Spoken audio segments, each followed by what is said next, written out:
exciting the appetite for pleasure, hence the appetite must be immediately indulged.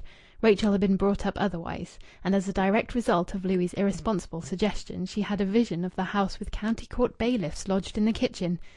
She had only to say, "Yes, let's go," and they would be off on the absurd and wicked expedition. "I'd really rather not," she said, smiling but serious. "All serene. But anyhow, next week's Easter, and we shall have to go somewhere then, you know."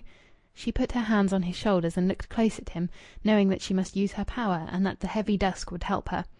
"Why?" she asked again. "I'd much sooner stay here at Easter. Truly I would. With you." The episode ended with an embrace. She had won. Very well, said Louis. "Easter in the coal cellar, if you like. I'm on for anything." "But don't you see, dearest?" she said, and he imitated her emphasis, full of teasing good humour. "Yes, I see, dearest." She breathed relief and asked, "Are you going to give me my bicycle lesson?" III. Louis had borrowed a bicycle for Rachel to ruin while learning to ride. He said that a friend had lent it to him, a man in Hanbridge whose mother had given up riding on account of stoutness. But who exactly this friend was Rachel knew not, Louis' information being characteristically sketchy and incomplete, and with his air of candour and good humour he had a strange way of warding off questions, so that already Rachel had grown used to a phrase which she would utter only in her mind: "I don't like to ask him." It pleased Louis to ride this bicycle out of the backyard, down the sloping entry, and then steer it through another narrow gateway, across the pavement, and let it solemnly bump, first with the front wheel and then with the back wheel, from the pavement into the road. During this feat he stood on the pedals. He turned the machine up Biker's Lane and steadily climbed the steep at Rachel's walking pace, and Rachel, hurrying by his side, watched in the obscurity the play of his ankles as he put into practice the principles of pedalling which he had preached. He was a graceful rider. Every movement was natural and elegant. Rachel considered him to be the most graceful cyclist that ever was.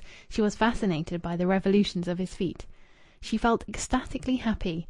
The episode of his caprice for the seaside was absolutely forgotten. After all, she asked for nothing more than possession of him, and she had that, though indeed it seemed too marvellous to be true. The bicycle lesson was her hour of magic, and more so on this night than on previous nights. "I must change my dress," she had said. "I can't go in this one." "Quick, then." His impatience could not wait. He had helped her. He undid hooks and fastened others. The rich blue frock lay across the bed and looked lovely on the ivory-coloured counterpane. It seemed indeed to be a part of that in her which was Louise. Then she was in a short skirt which she had devised herself, and he was pushing her out of the room, his hand on her back. And she had feigned reluctance, resisting his pressure, while laughing with gleeful eagerness to be gone. No delay had been allowed.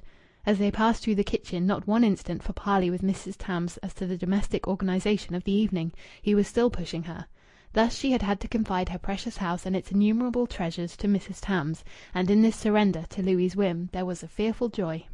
When Louis turned at last into Park Road and stepped from between the wheels, she exclaimed, a little breathless from quick walking level with him up the hill, "I can't bear to see you ride so well. Oh!" She crunched her teeth with a loving, cruel gesture.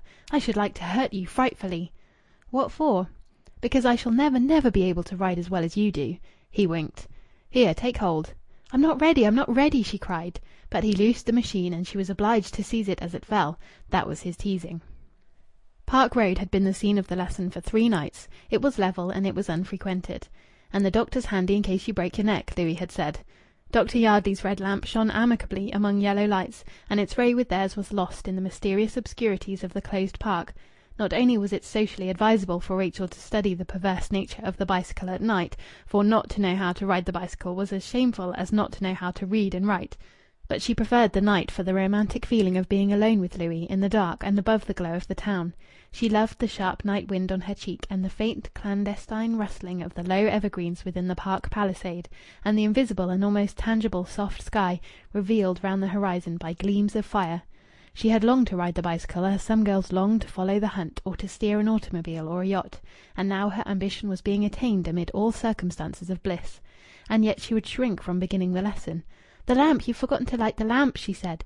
"Get on," said he. "But suppose a policeman come?" "Suppose you get on and start. Do you think I don't know you? Policemen are my affair. Besides, all nice policemen are in bed. Don't be afraid. It isn't alive. I've got hold of the thing. Sit well down. No, there are only 2 pedals. You seem to think there are about 19.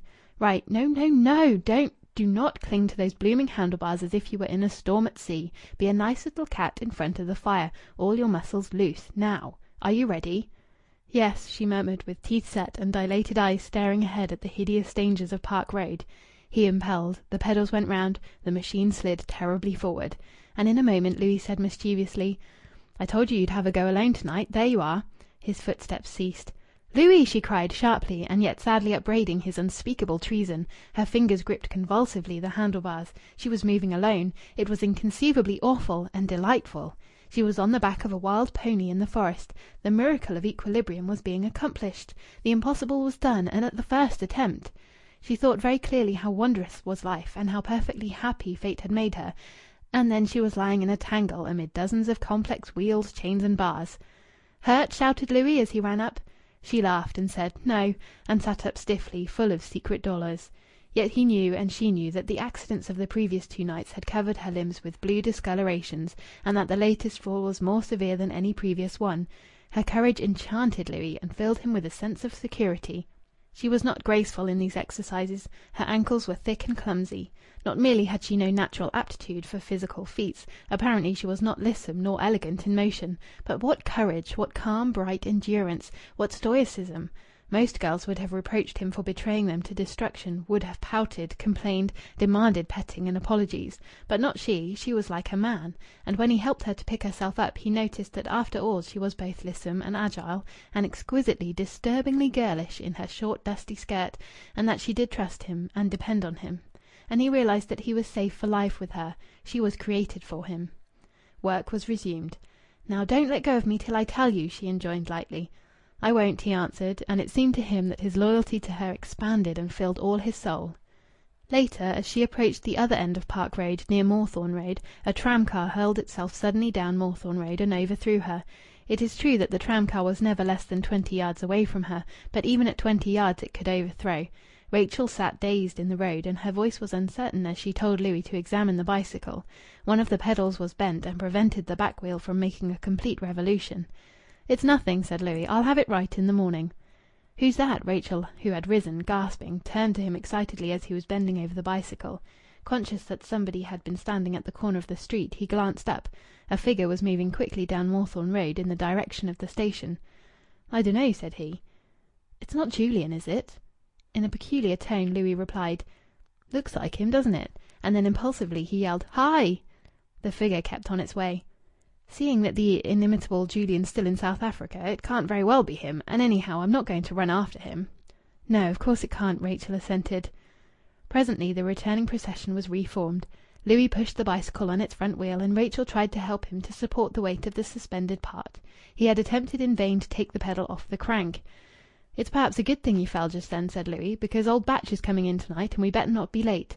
"But you never told me." "Didn't I? I forgot," he said blandly. "Oh, Louis, he's not coming for supper, I hope." "My child, if there's a chance of a free meal, old Batch will be on the spot." The unaccustomed housewife foretold her approaching shame, and proclaimed Louis to be the author of it. She began to quicken her steps. "You certainly ought to have let me know sooner, dearest," she said seriously. "You really are terrible."